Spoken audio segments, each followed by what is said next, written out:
নমস্কার বন্ধুগণ, আমি অনেক দিন পর আবার উপস্থিত হয়েছি ভিডিও করার জন্য।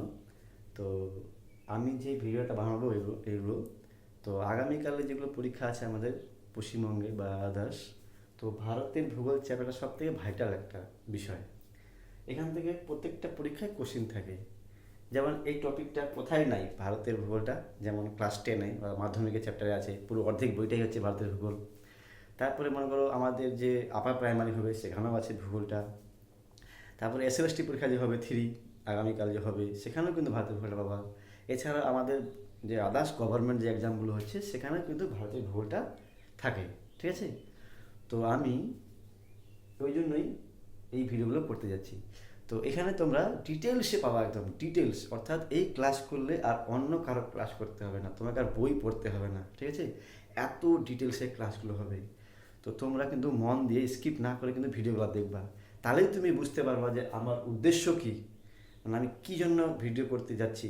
তোমরা তখনই বুঝতে পারবা যদি পুরো ক্লাসটা মন দিয়ে প্রথম থেকে শেষ অবধি যদি প্রত্যেকটা ভিডিও যদি কেউ দেখে, আমি এইটুকু গ্যারান্টি দিচ্ছি যে সে কোনো পরীক্ষায় আটকাবে না ভারতের ভূগোলে অন্তত।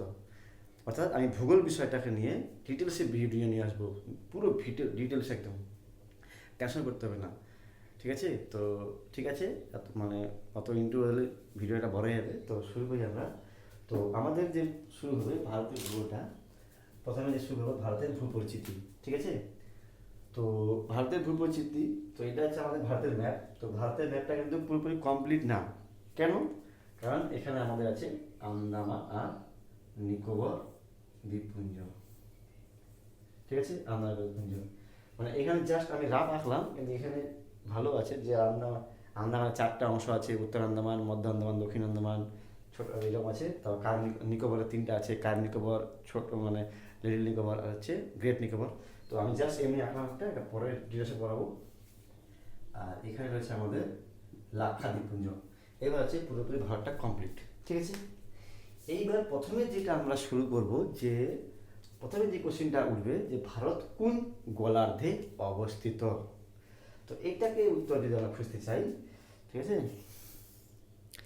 তাহলে ভারতের কোন গোলার্ধে অবস্থিত, তাহলে আমাদের জানতে হবে আগে অক্ষাংশ। অক্ষাংশ কি জিনিস একটা জাস্ট একটু বলে দিই।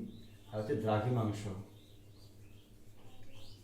তাহলে অক্ষাংশ আর দ্রাঘিমাংশ যদি জেনে যাই, অক্ষাংশের সাথে যুক্ত হচ্ছে অক্ষরেখা, আর দ্রাঘিমাংশের সাথে যুক্ত হচ্ছে দ্রাঘিমা রেখা। দ্রাঘিমা বা দ্রাঘিমাংশ বলা হয়।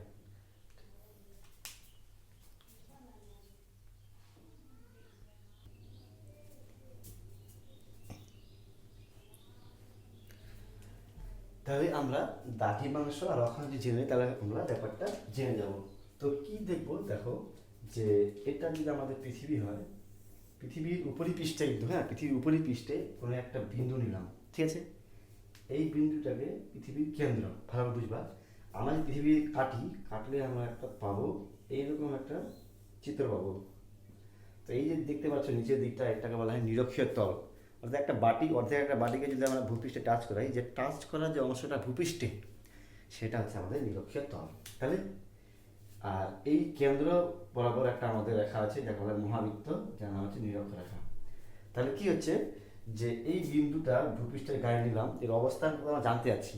তো এটাকে পৃথিবীর কেন্দ্র পর্যন্ত টানতে হবে। কীভাবে টানতে হবে, যে নিরক্ষীয় তলের সাপেক্ষে নিরক্ষরেখার সঙ্গে যে একটা কৌণিক দূরত্ব উৎপন্ন হবে, একটা কোণ উৎপন্ন হবে, এই যে কৌণিক দূরত্ব, একে বলা হচ্ছে অক্ষাংশ।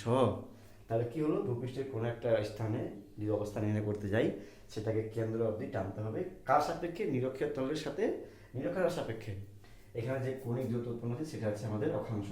মনে করলাম এটা 60 ডিগ্রি, তাহলে 60 ডিগ্রি 60 ডিগ্রি 60 ডিগ্রি একই মানের অনেকগুলো বাড়াবে এখানে অক্ষাংশ। তবে এই একই মানের অক্ষাংশগুলোকে যুক্ত করা হয় যে কাল্পনিক রেখা দ্বারা, সেগুলোকে বলা হয় অক্ষরেখা। এরকম পৃথিবীতে অক্ষরেখা আছে 1790। ঠিক আছে? 179টি আছে। এটা আরও ক্লাস আছে, ভালো এটা আসবে, ধাপে ধাপে আসবে ক্লাসগুলো। ঠিক আছে? তাহলে অক্ষাংশ, তাহলে আমরা প্রত্যেকটা একই মানের অক্ষাংশগুলোকে যোগ করে যেটা পাই সেটাকে অক্ষরেখা। ঠিক আছে? তাহলে অক্ষাংশ মানটা এবার মনে রাখবা যে অক্ষাংশের প্রায় সবসময় নর্থ আর সাউথ বসে। আর একটা জিনিস দ্রাঘিমাংশ, দ্রাঘিমাংশটা কি এর উল্টা, জিনিসটা কি উল্টা হবে। এটা যে আমরা ভাবলাম নিরক্ষরেখার সাপেক্ষে, এখানে কিন্তু ভাববো আমরা হচ্ছে মূল মধ্য রেখার সাপেক্ষে, অর্থাৎ পৃথিবী পৃষ্ঠের উপর কোনো একটা বিন্দু নিলাম মনে করো, সেটার আমরা দ্রাঘিমাংশ হতে মান নিব। সেম জিনিসটা পৃথিবীর কেন্দ্রের উপর দাগ টানতে হবে, দাগ টানার পর যে একটা কৌণিক দূরত্ব উৎপন্ন হলো, এটাও সেম, ওটাও কৌণিক দূরত্ব, এটাও কৌণিক দূরত্ব, তো দুটাই কৌণিক দূরত্ব। তাহলে মনে করো এখানে হলো এটা একটা মান বাড়ালো, মনে করো 72 ডিগ্রি, এরকম এরকম করে একই মানের দ্রাঘিমাংশগুলোকে, তাহলে একই মানযুক্ত দ্রাঘিমাংশগুলোকে যে কাল্পনিক রেখা দ্বারা যুক্ত করা হয় তাকে বলা হচ্ছে দ্রাঘিমা রেখা। ঠিক আছে, তো অক্ষাংশের পাশে সবসময় নর্থ সাউথ দেওয়া হয়, আর দ্রাঘিমাংশের পাশে সবসময় ইস্ট আর ওয়েস্ট দেওয়া হয়। কেন? কারণ বুঝতে হবে যে নিরক্ষরেখার সাপেক্ষে কোনো একটা স্থান উত্তর দিকে কোথায় আছে সেই জন্য নর্থ হয়, আর নিরক্ষরেখার সাপেক্ষে দক্ষিণ দিকে কোথায় আছে সেই হিসেবে সাউথ হয়। ঠিক তেমনি যে কোনো একটা স্থান মূলমধ্য রেখা থেকে পূর্ব দিকে কোথায় আছে সেই হিসেবে হয় পূর্ব দিক, আর মূলমধ্য রেখা থেকে পশ্চিম দিকে কতটা অঞ্চল মানে কত দূরে আছে সেটার জন্য ইস্ট আর ওয়েস্ট হয়। ঠিক আছে, তাহলে আমরা জানতে পারলাম যে দ্রাঘিমাংশের পাশে আর অক্ষাংশের পাশে কেন নর্থ সাউথ আর ইস্ট ওয়েস্ট ব্যবহার করা হয়। ঠিক আছে, তাহলে এবার আমরা শুরু করছি। তাহলে আমাদের ভারতটা যে অক্ষাংশগত বিস্তৃতি আমরা জানবো। আমাদের ভারতের যে নিচের দিকটা, ঠিক আছে, এটা শুরু হয় 8°4'24" নর্থ থেকে শুরু হয়, শেষ হয় এই যে আমাদের উত্তর দিকে একটা অক্ষাংশ শেষ হয়, সেটা কত, সেটা হচ্ছে 37°6' নর্থ।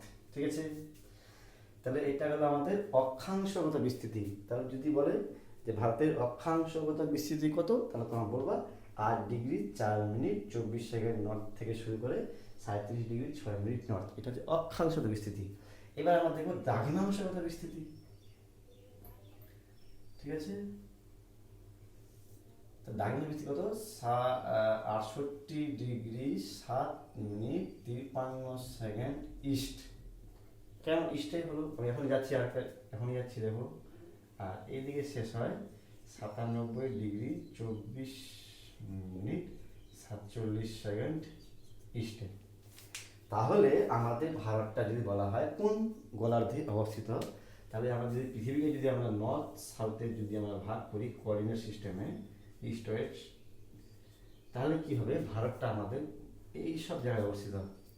তার মানে আমাদের এই জায়গাটা শুরু হচ্ছে 8°4'24" নর্থ থেকে, অর্থাৎ তাহলে তোমরা বলবো যে এটা তো দক্ষিণ দিক, তাহলে এখানে নর্থ কেন হলো? এই যে বললাম আমাদের ভারতটা কিন্তু অক্ষাংশগত দিক থেকে উত্তরে অবস্থিত, উত্তর গোলার্ধে, আর দ্রাঘিমাংশগত দিক থেকে দেখো যে আমাদের ভারতটা মানে মানে মূলরেখা কোন দিকে আছে, মূলরেখা পূর্ব দিকে আছে, সেই জন্য আমাদের সব মানগুলো পুরো বসলো দ্রাঘিমাংশে। কিন্তু হ্যাঁ, দ্রাঘিমাংশের পশ্চিম দিকটা পূর্বই বসলো, পশ্চিম দিক এটা হতে পারে, কিন্তু অক্ষাংশগত দিক থেকে কিন্তু এটা আমাদের পূর্ব দিক, ওই জন্য মূলমধ্য রেখার পূর্ব দিকে অবস্থিত, তাই দেখতে পাচ্ছি আমরা একদম।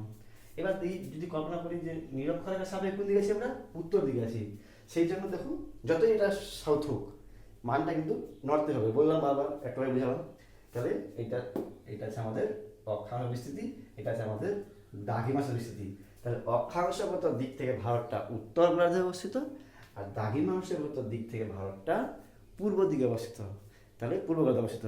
তাহলে এখান থেকে উত্তর হলো ভারতটা কোন গোলার্ধে অবস্থিত, উত্তর পূর্ব গোলার্ধে অবস্থিত। তাহলে ভারতটা আছে উত্তর পূর্ব গোলার্ধে অবস্থিত। এরপরে কোশ্চিন আসবে যে আমাদের ভারতটা দেখতে কেমন, অর্থাৎ আকৃতি কেমন। তাহলে আকৃতি হচ্ছে আমাদের প্রায় চতুর্ভুজাকার,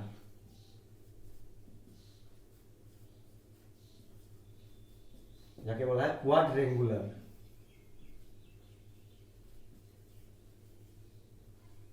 এটা হচ্ছে আমাদের ভারতের আকৃতি।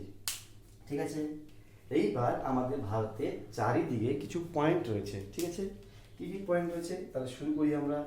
আমাদের দক্ষিণ দিকে একটা রয়েছে বিন্দু, সেই বিন্দুর নাম হচ্ছে কন্যাকুমারিকা অন্তরীপ। কন্যাকুমারিকা অন্তরীপ বা বলা হয় কেপ ক্যামোরিন।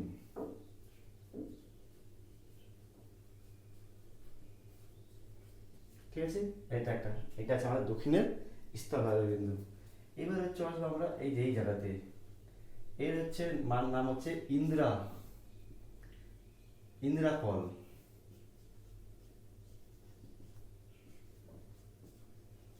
কল বা এর নাম হচ্ছে ইন্দিরা টোল। হ্যাঁ, এর নাম হচ্ছে ইন্দিরা টোল। ঠিক আছে, তো এর যে মানটা কত, এর মানটা হচ্ছে 35°39'53" নর্থ। এটা কিন্তু আমাদের মানে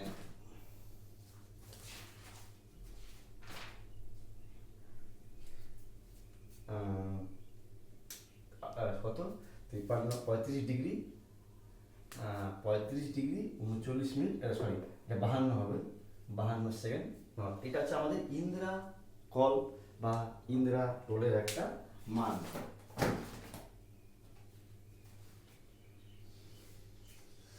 এইবার এখান থেকে একটু জিনিস বলে দিই যে এই ইন্দিরা কলটা কোথায় রয়েছে, কারাকোরাম পর্বত শ্রেণীর কাছে ইন্দিরা বলে একটা শৈলশিরা রয়েছে, সেখানে এটা রয়েছে। এর যে হাইটটা হচ্ছে 5,764 মিটার উঁচুতে রয়েছে। ঠিক আছে, এবার এটা আবিষ্কার করলো কে, 1912 সালে মার্কিন দেশের একজন পর্বতা আরোহী, যার নাম ছিল ফ্যানি ব্লক, ফ্যানি ব্লক ওয়ার্কম্যান। এই মহিলাটা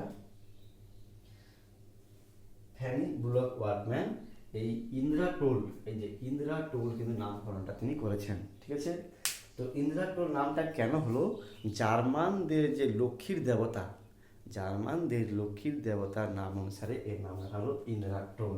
ঠিক আছে, এইবার আমরা চলে আসবো হচ্ছে পশ্চিম দিকটা। পশ্চিম, এর মানটা কিন্তু মনে রাখবে, এর মানটা কিন্তু এটা অনেকে কিন্তু এখানে দেয়, এখানে কিন্তু দিলে ভুল। আমাদের ইন্দিরা টোলটা কিন্তু বা ইন্দিরা কলটা ওখানে নাই, এখানে রয়েছে। হ্যাঁ, যার মানটা আমি এখানে লিখে দিলাম। এবার এখানে রয়েছে যে পয়েন্টটা, তার নাম হচ্ছে গুহার মটর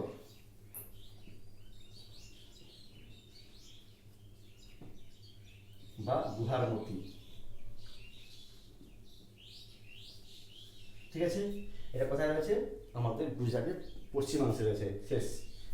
আর এই জায়গাতে রয়েছে আমাদের যে পয়েন্টটা, তার নাম হচ্ছে কিবিথু, কিবিথু। এটা হচ্ছে পূর্ব দিকের শেষ বিন্দু। তাহলে আমরা স্থলভাগে পাই গেলাম, পশ্চিম দিকে পাইলাম গুহার মটর বা গুহার মতি, আমরা দক্ষিণ দিকে পাইলাম কন্যাকুমারিকা বা কেপ ক্যামরিন। হ্যাঁ, তারপর এখানে পাইলাম কিবিথু, এখানে পাইলাম ইন্দিরা কল বা ইন্দিরা টোল। ইন্দিরা টোলটা কি নামটা হলো বলে দিলাম যে এটা আমাদের মানে সিয়াচেন হিমবাহের ওখানে ইন্দিরা বলে শৈলশিরা রয়েছে, সেখানে 5,764 মিটার উচ্চতায় এইটা রয়েছে। এটাকে আসে বলছিলেন 1912 সালে মার্কিন যে ছিলেন পর্বতারোহী, যেমন ফ্যানি ব্লক ওয়ার্কম্যান, তিনি এটা আবিষ্কার করেছিলেন।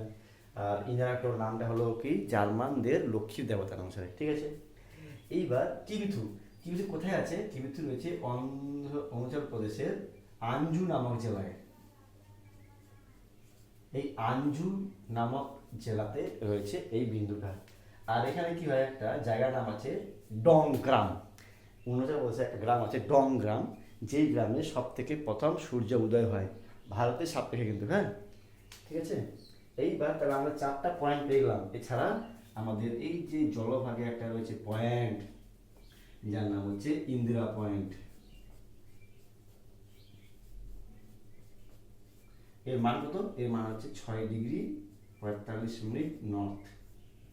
এটা দেখো, তাহলে এটা অনেক নিচে আছে, এটা 8°, তো এটা নিচে আছে একটু। হ্যাঁ, তো ইন্দিরা পয়েন্ট, এর পূর্বে নাম ছিল পিগমিলিয়ন পয়েন্ট।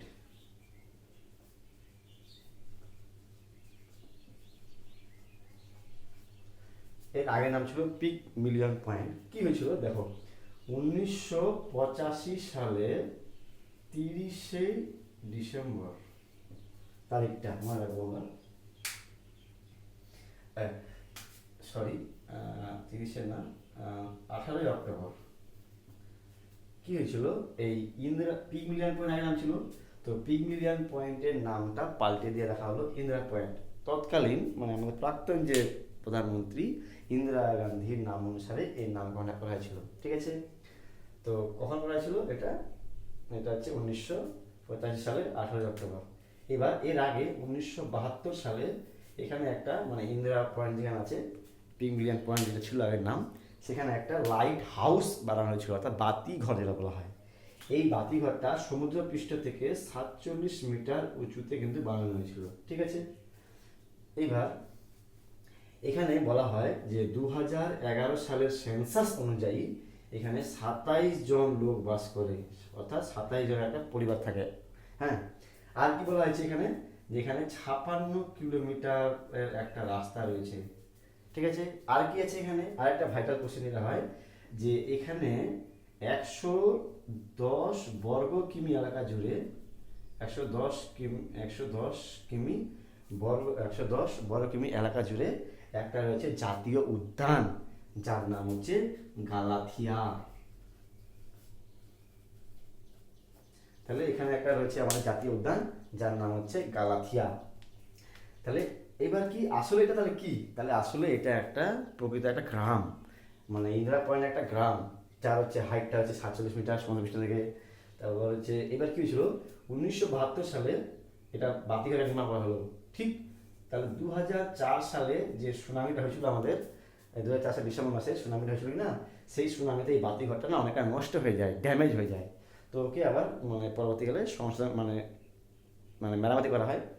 তো এইটা হচ্ছে এখানকার একটা কাহিনী। ঠিক আছে, এইবার আমরা যাব, তাহলে এখান থেকে কি কোশ্চিন হয়, এখান থেকে কিছু যদি কনফিউশন কোশ্চিন হয়, সেগুলো কি কি হয়, যে ভারতের দক্ষিণ দিকের সর্বশেষ বিন্দুর নাম কি? তাহলে ভারতের সর্বশেষ দক্ষিণের বিন্দু হচ্ছে কি? ইন্দিরা পয়েন্ট। ক্লিয়ার? এবার কোশ্চিন হবে, দ্বিতীয় কোশ্চিন, যে ভারতের দক্ষিণের স্থলভাগের পয়েন্টের নাম কি? তাহলে উত্তর হবে কি? কন্যাকুমারিকা অন্তরীপ বা কেপ ক্যামোরে। এবার কোশ্চিন হবে যে ভারতের দক্ষিণ দিকের জলভাগের পয়েন্টের নাম কি? তাহলে জলভাগের পয়েন্টের নাম হবে ইন্দিরা পয়েন্ট। তাহলে সর্বশেষ ইন্দিরা পয়েন্ট আর জলভাগেরও ইন্দিরা পয়েন্ট। আর যদি বলি শুধু স্থলভাগে যদি বলা যায় যে দক্ষিণ দিকে, ভারতের দক্ষিণ দিকে স্থলভাগের পয়েন্টের নাম কি, তাহলে আমরা অবশ্যই বলবো কন্যাকুমারিকা অন্তরীপ। এইবার আমাদের উত্তর থেকে দক্ষিণে, হ্যাঁ উত্তর থেকে দক্ষিণে যদি দেখি আমরা, উত্তর থেকে দক্ষিণে টোটাল আমাদের দৈর্ঘ্য কত? তাহলে এটা হচ্ছে 3214 কিলোমিটার, এটা হচ্ছে কিলোমিটারে। আর যদি মাইলে বলি আমরা, মাইলে কত? মাইলে হচ্ছে 2008.75 মাইল। তাহলে এটা যদি আমরা হাইটটা দেখি, কিলোমিটার হচ্ছে 3214 কিলোমিটার, আর মাইলে যদি বার করি আমরা 2008.75 মাইল। ঠিক আছে, তাহলে উত্তর দক্ষিণ হয়ে গেল। এবার পূর্ব পশ্চিমে যদি আমরা দেখি, পূর্ব পশ্চিমে কত? পূর্ব পশ্চিমে হচ্ছে কিলোমিটার যদি দেখি আমরা 2933 কিমি, আর এটাকে যদি আমরা মাইলে বার করার চেষ্টা করি, তাহলে এটা দাঁড়াবে হচ্ছে 1833 মাইলে। তাহলে আমাদের পূর্ব পশ্চিমে হয়ে গেল। ঠিক আছে, এইবার আমরা জানবো যে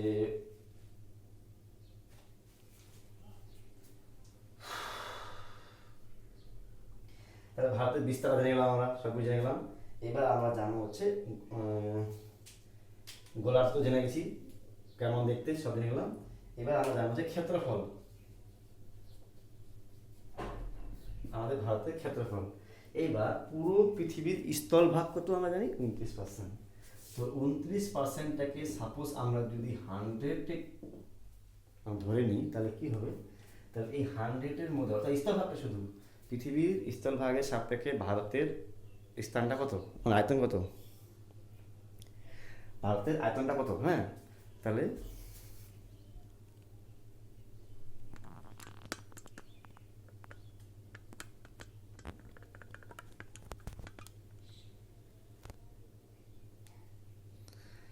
আচ্ছা, তাহলে ভারতের আয়তন কত যদি বলা হয় যে স্থলভাগের সাপেক্ষে পৃথিবীর, তাহলে সেই মানটা বাড়াবে 2.42%।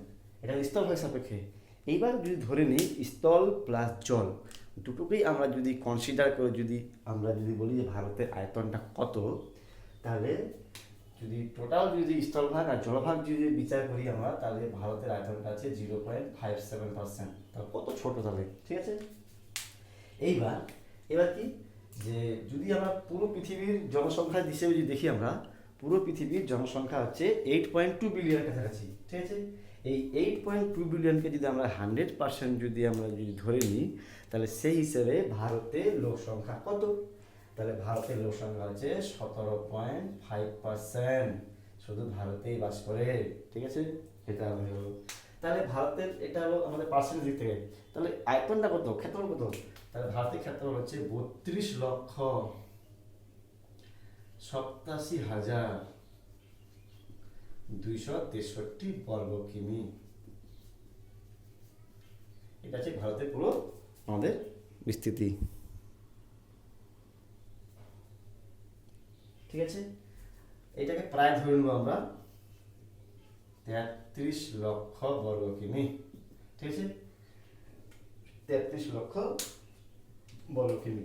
এইবার আমরা যেটা যাবো, যে ভারতের ঠিক মাঝখান দিয়ে আমাদের গেছে কর্কট ক্রান্তি রেখা, যার মান হচ্ছে 23.5° একে বলা হচ্ছে কর্কটক্রান্তি রেখা বা ট্রপিক অফ ক্যান্সার। এবার এখান থেকে প্রচুর কোশ্চিন হয়, আমি সেগুলো এবার বলছি, ঠিক আছে। তো এখানে আমরা দাঁড়া মুছে দিই, এটা আমরা একটু মুছে দিই তাহলে ভালো হয়। এখানে আমি করাচ্ছি। তো এই যে আমাদের বলা হয়, প্রথমে কোশ্চিন আসবে যে এই কর্কট ক্রান্তি রেখাটা ভারতের যে 28টা রাজ্য বর্তমানে এখন কয়েকটা রাজ্যের উপর দিয়ে গেছে, তো এটা মনে রাখবা 8টি রাজ্যের উপর দিয়ে গেছে। তো এটা মনে রাখার সব থেকে ভালো ট্রিক্স আছে, এটা আমি বলবো এখনই। তো আমার কাছে ভূগোলের খুব কঠিন কঠিন বিষয় খুব সহজে সহজে বুঝিয়ে দেওয়ার ট্রিক্স আছে। তো কোনো টেনশন করতে হবে না, মানে যতই কঠিন হোক সেটা ট্রিক্সের মাধ্যমে আমরা বুঝে নেব, ঠিক আছে। তো দেখো কি হচ্ছে, 8টা রাজ্য আছে, তো কি করে বলবো এটাকে এটাকে। তো একজন লোক নাম ছিল কর্কট মিত্র, সে স্নান করেছে, স্নান করে একজন লোক বলছে যে কর্কট মিত্র গামছা ঝেড়ে পর, এরকম বলেছে কেউ। তো আমরা দেখবো কি 17টা আছে, কি 30টা আছে আমাদের, 30টা আছে কর্কট মিত্র গামছা ঝেড়ে পর।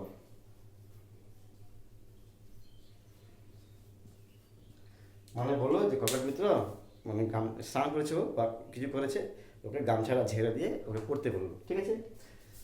এবার তো কর্কট থেকে তো আমরা বুঝিয়ে নিলাম কর্কট ক্রান্তি রেখা, ঠিক আছে। আর এখন যেটা বলছি এটা কিন্তু উলট পালট, হ্যাঁ উলট পালট বলছি আমি, সিরিয়াল সাজিয়ে দেবো।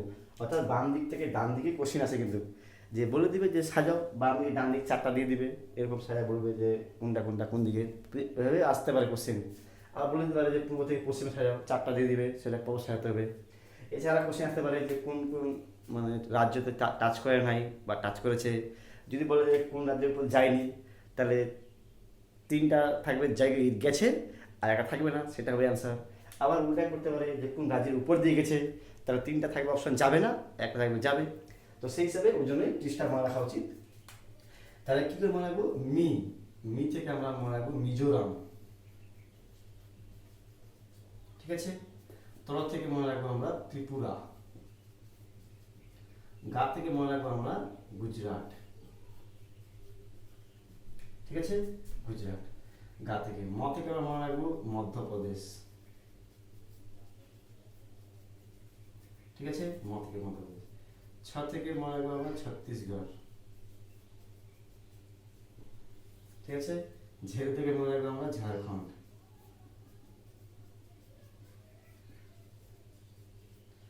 থেকে মনে রাখবো আমরা মনে রাখবো পশ্চিমবঙ্গ, ওয়েস্ট বেঙ্গল যেটা আমাদের, ঠিক আছে। আর থেকে মনে রাখবো রাজস্থান, হ্যাঁ। তাহলে এবার আমরা সাজাবো পরপর, ঠিক আছে, পরপর হবে। তাহলে 1 নম্বরে আসবে আমাদের গুজরাট, 1 নম্বরে আসবে, ঠিক আছে। 2 নম্বরে কি আসবে আমাদের, 2 নম্বরে আসবে আমাদের রাজস্থান, কোথায় আছে, এখানে আছে রাজস্থান, 2 রাজস্থান। 3 নম্বরে কি আসবে, 3 নম্বরে আসবে আমাদের মধ্যপ্রদেশ, ঠিক আছে। মধ্যপ্রদেশ কি আসবে, 4 নম্বরে আসবে ছত্তিশগড়, ঠিক আছে। ছত্তিশগড় পর কি আসবে, ছত্তিশগড় পর আসবে ঝাড়খণ্ড, 5 নম্বরে আসবে। তারপর 6 নম্বরে কি আসবে, 6 নম্বরে আসবে আমাদের পশ্চিমবঙ্গ। তারপর 7-এ কি আসবে, 7-এ আসবে ত্রিপুরা। আর 8-ই হচ্ছে আমাদের মিজোরাম। তাহলে এইভাবে পশ্চিম দিক থেকে পূর্ব দিকে আমি বলে দিলাম। এবার কোশ্চিনটা কিন্তু ঘুরে ফিরে আসতে পারে। এইবার এখান থেকে কী কোশ্চিন হবে আরও, যে এই রেখাটা এবার 8টা রাজ্য, এখানে কি কোশ্চিন হবে যে কোন শহরটা এই রেখার পাশে আছে, আর একটা কোশ্চিন হবে যে কোন রাজধানীটা পাশে আছে দূরে আছে। হ্যাঁ, তো এরকম ভাবা না যে 28টা রাজ্যকে ধরে চললে হবে না কিন্তু। হ্যাঁ, 28টা রাজ্য ধরে চললে কিন্তু হবে না। কেন বলছি, তো আমাকে সবসময় 8টা রাজ্যের উপরে কোশ্চিনটা ভাবতে হবে। তো যদি বলে যে কর্কট গান্ধী রেখার সব থেকে পাশের শহর কোনটা, তাহলে এখানে তো 8টা রাজ্য আছে টাচ করেছে, তো 8টা রাজ্যের উপর দিয়ে গেছে, তো তার মধ্যে এই 8টা রাজ্যের মধ্যেই বলতে হবে। তো সব থেকে যে কাছে রয়েছে যে শহরটা সেটা আছে ত্রিপুরার উদয়পুর। তাহলে ত্রিপুরা রাজ্যের যে শহরটা উদয়পুর সেটা কর্কট রেখার সব কাছে আছে, আদার্স যে 7টা আছে তাদের থেকে। হ্যাঁ, এবার কোশ্চেন আসবে যে এই রেখাটার সব থেকে কাছের রাজধানীর নাম কি, সেম আবার তোমার ভাবতে হবে, কিন্তু ওই 8টার মধ্যেই ভাবতে হবে, কিন্তু সবগুলো ভাবলে কিন্তু হবে না। সবগুলো ভালো তো উত্তরাখণ্ড হয়ে যেতে পারে, এই সরি লাদাখ হয়ে যেতে পারে, ওরকম না। এই 8টা যে গেছে কি না, 8টা রাজ্যের উপর দিয়ে গেছে, এর 8টার মধ্যেই বলতে হবে যে কার রাজধানীটা খুব কাছে আছে। তার সব থেকে কাছে আছে হচ্ছে ঝাড়খণ্ডের যে রাজধানীটা রাঁচি, রাঁচি সব থেকে কাছে আছে, ঠিক আছে। এবার যদি বলে কলকাতা থেকে দূরে সব থেকে আছে কোনটা রাজধানী, তাহলে হচ্ছে এটা রাজস্থানের জয়পুর। আর এটা হলো আমাদের ইনফরমেশন। আর কি এখান থেকে কোশ্চিন হতে পারে, যে এই রেখাটা আমাদের কয়টা মহাদেশ, 7টা মহাদেশ, কয়টা মহাসাগর, 5টা মহাসাগর। তো আবার দেশও অনেকগুলো আছে আমাদের প্রায়। তো এখানে কোশ্চিন হয় যে কয়েকটা মহাদেশের উপর দিয়ে গেছে। তো এই কয়লার রেখাটা 3টা মহাদেশের উপর দিয়ে গেছে। কি কি, 1 নাম্বার যদি আমি বলি নর্থ আমেরিকা, ঠিক আছে। 1 নাম্বার হচ্ছে আমাদের নর্থ আমেরিকা, 2 নাম্বার হচ্ছে আমাদের আফ্রিকা, 3 নাম্বার হচ্ছে আমাদের এশিয়া, ঠিক আছে। এই 3টা মহাদেশের উপর দিয়ে গেছে, এটা হয়ে গেল। এবার একটা মহাসাগর 3টে আছে আমাদের, ঠিক আছে।